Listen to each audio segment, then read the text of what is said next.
Blessed be everyone, welcome to my YouTube channel. Today we're talking about the Wheel of Fortune, number 10 in the major arcana. And a very interesting card it is for inner and outer change. Before we dive into the details about this card and what it means, I'm Sandra from mysterywitchschool.com. If you want to know more about Wicca and witchcraft, hit the subscribe button and the notification bell so that you don't miss any videos. And of course, I do 1 in every 4 videos that I do now is on the tarot. Various different tarot cards, and particularly in relation to shadow work, because shadow work is one of my favorite things. I do one-to-one coaching with the tarot, so if you're interested in booking a tarot session, link in the description field to do that. I'm also working on a tarot course, so learning how to read tarot this next year in 2023. So keep an eye out for that, because I'll be letting you know how you can go about participating in that course once it is out there. If you want to know more about where you can start your witchcraft practice, I have a free masterclass called How to Start Your Witchcraft Practice. The link is in the description field below this video. It is about maybe 20-30 minutes long, and it's totally free. So if you haven't watched it already, go in the comments field and sign up for it. The Wheel of Fortune card was a card, or is a card, that I used to think was pretty simple, pretty straightforward. It's about change. Change that's generally out of your control, because it's divine change. You can't really do too much about it. Some people would say it's karmic, and you just have to basically go with the change. When it's upright, typically the change will be positive. When it's reversed, typically it's read as being a change possibly for the worst, or something that you're not going to be very happy with anyway. It all depends, of course, what other cards it's in the reading with and how it's positioned with other cards as to how difficult this change may be that you're about to experience. It's got some very interesting imagery though. It's actually quite a bright card. It's got some nice oranges and yellows and blue. It's got some grey clouds there, but the colours of course are incredibly significant, and they do resonate with you on an emotional level. Generally speaking, it's simply about change, and this change is really what you make it. It's how you deal with it. The ego doesn't like change. Positive change or negative change, the ego is always going to feel a little bit of fear around it. Even if it's change that you really want or change that you really need, the ego can sometimes get a little icky about it, because the ego doesn't like change. And when you get the Wheel of Fortune card, it means that there is change. Change is nigh. You're either experiencing it, or you're going to experience it, or you have experienced it, depending on where it falls in the reading. If you're working with this card though in a shadow work perspective, you may actually be picking this card deliberately to work with, or maybe you want to do some spell work with it to instigate change. Have a think about what card comes before it. Before this card, in a typical tarot deck, it will be the Hermit card. And the Hermit card is about introspection. It can be about isolation. It can be about receiving counseling from somebody, or it could be just you tuning into your own intuition and counseling yourself, or it could be your spirit guides giving you some kind of advice and guidance. But it really is about that moment before change happens, when you're going into yourself or seeking advice about something that you probably feel instinctively needs to change anyway. And then the card after the Wheel of Fortune is, generally speaking, the Justice card, which is about truth. And if you're looking at it from a shadow work perspective in relation to the Wheel of Fortune and making changes in your life, then it's about standing in your truth, speaking your truth, being honest with yourself, finding that balance in yourself and in your life, and being just with yourself and just with your environment and the people around you. So that's how you can work with it if you're looking at working with it as a shadow work card, or if you pull it when you're just pulling something to what do I need to work with, or where can I go with my shadow work now. If you're a little bit, sometimes you get into a situation with shadow work where you just don't know where to go next, and the cards can help you determine what to do next. So here we've got the card that is all about change. It's a wheel, and the wheel moves round and round and round.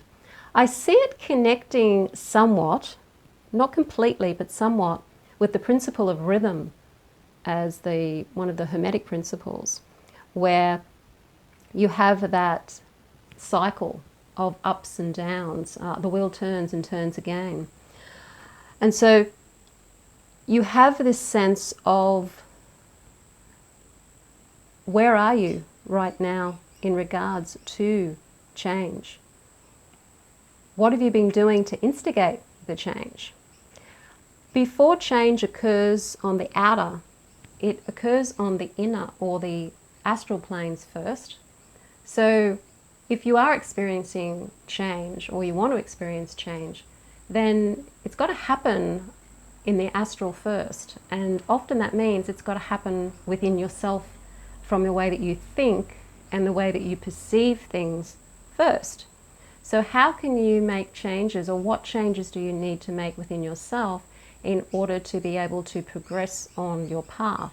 And if you're using it for spell work, you need to be very clear about what changes you may need to make in yourself in order to have the thing that you want, or the change that you're trying to do the spell for. Because you have to be the person who is or has the thing that you want. So what sort of person do you need to be to have that dream job? What sort of person do you need to be to have that dream relationship? And when you work on the inner work and the shadow work, it can help on an inner level make that change, so that on the outer level the change takes place in the 3D reality. You've got the connection with the 4 elements in this card, with the angel at the top. You've got the phoenix, you have the bull, and you have the lion, representing the fixed signs of the zodiac that also represent each of the elements. And they're winged. So there's something about this winged potential. It could be divine potential. It can also be connecting to the change that happens on a sort of divine level, but also the change that has to happen on the level of air, which is connected to thinking and thought. So changing your thoughts before you start to see things happen in the 3D reality. Each of these elements and figures representing the 4 elements have a book. Now the book is typically seen as being the Torah, or from a more of a Christian perspective, the Gospels. The 4 elements can also represent the 4 evangelists, Matthew, Mark, Luke and John. And because Waite was, and this is the Waite Smith deck, Waite was a Christian, and he was very much into the more mystic path rather than the magical path, and that's why he sort of left the Golden Dawn, was because he didn't want to do the magic. He wanted to work more with Christianity and more with mysticism. There is a lot of Christian imagery on this card. Here the serpent is representing coming from the divine realms into the material plane, or into 3D reality as we would call it now. So it's that descent from spirit into body to have the experience. The Sphinx at the top symbolizes that connection to the divine, or that kingship, because in ancient times kings were seen as being representatives of the divine, and also custodians of the land. And the marriage between the king, in Celtic mythology, the king would be married to the goddess sovereignty, who was represented by the land. And then you've got Anubis here, that represents, from the Egyptian mythology, representing the underworld. So you've got all of the worlds. You've got coming in from the divine realms into 3D reality. You've got the underworld and you've got the Empyrean realms as well. So it's all about moving through all of this stuff, the cycles of change, the cycles of karma, and how you move through this 3D reality as a divine being having a human experience. It's a beautiful card, and when you're using it to help you know more about you and work towards your goals and the things you want for yourself, the main takeaway from this card is, who do you want to be? And how are you going to be that person? How do you become that person? That person is actually who you are. And it's who you know deep down inside your heart you are, but you're not allowing yourself to be. So when you think about who you need to be in order to have what maybe deep down inside you really want to have, then that person is already there. You just have to clean away all of the crap that's actually blocking that real you from shining forth. And when you do remove all of that stuff from a mental, emotional level, and energetic level, then the wheel of change changes things in your 3D level. It's an absolutely gorgeous card, and I really like it. I don't find it a scary card, unless of course it's upright, it's reversed in a reading. Fortunately, I've never had a reversed one come up in my own readings, so I just always take this as being something that has the potential to be very positive. Of course, all it is change, so you've still got to do the work. You've still got to do stuff. It's only a 10 when it comes to the major arcana, so you've got, you know, a lot of more cards after this one to help you on your path towards the world card. So it still means there's work to be done. It's potential. It's not a done deal. It's potential.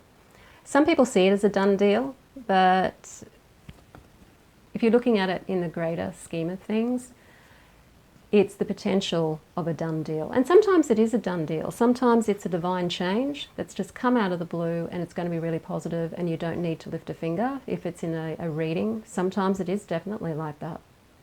If you're doing a health reading, it could indicate that there's a turn for the best, that the health's going to switch. Maybe the doctors discover what's actually wrong with you or with a loved one, and things start to improve after that. Other times it's just indicating that things have changed and things may be working more in your favor, but you've still got some work to do depending on where it appears in a reading. If you want to do some tarot coaching with me, there's a link in the description field where you can book a tarot session with me, so do check that out.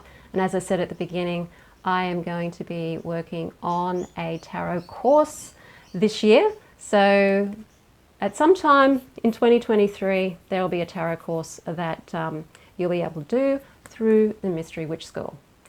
Thank you all for supporting my channel. If you like the video, hit the like button, share it with your friends. Don't forget to subscribe. I'm Sandra and I'll see you on the next video.